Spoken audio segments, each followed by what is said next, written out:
The afternoon sun was melting into a low orange haze when Linda set out the wine glasses, her hands moving with mechanical precision. The living room was too quiet. The ticking clock sounded louder than it should. She rehearsed the story in her head, how they would find her shaking, tear-streaked, clutching the phone, whispering about shadows and footsteps behind the curtains, about a man in a faded gray coat. The doorbell rang. The book club entered in a chorus of cheerful hellos, and the smell of expensive perfumes. They never saw the way Linda's eyes lingered on the knives in the kitchen, the fire poker by the hearth, the heavy candlesticks gleaming on the table. An hour into small talk and Pinot Noir, the sun fell away entirely, and the mood thickened. Linda said she thought she'd seen someone by the mailbox that morning, a man with a scar cutting through his whiskers. The others laughed and shushed her.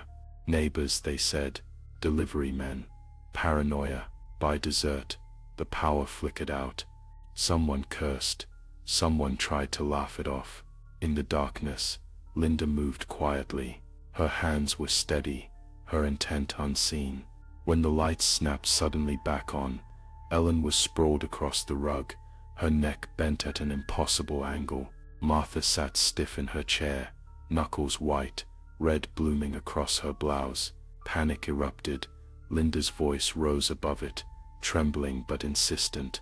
"He's here, the man from the mailbox, didn't you see?" When help finally arrived, Linda played her part well. She wept in hysterics, pointing to a broken window and a muddy boot print she'd pressed into the carpet herself. She told them about the threatening notes, the late-night phone calls, the figures she saw. They found no other evidence. The detectives exchanged glances, irritated by their dead ends, and Linda's skillful grief. Weeks passed. The funerals blurred into each other. Linda baked casseroles for the bereaved husbands.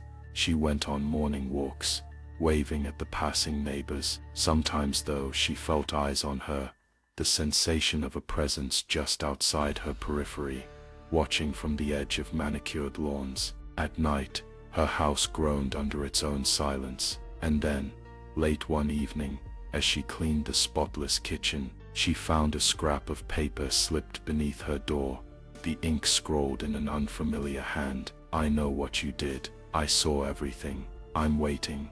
I'm inside." Linda stared at the note for a long moment, heart pounding, and realized for the first time that her own invention might not be so fictional after all.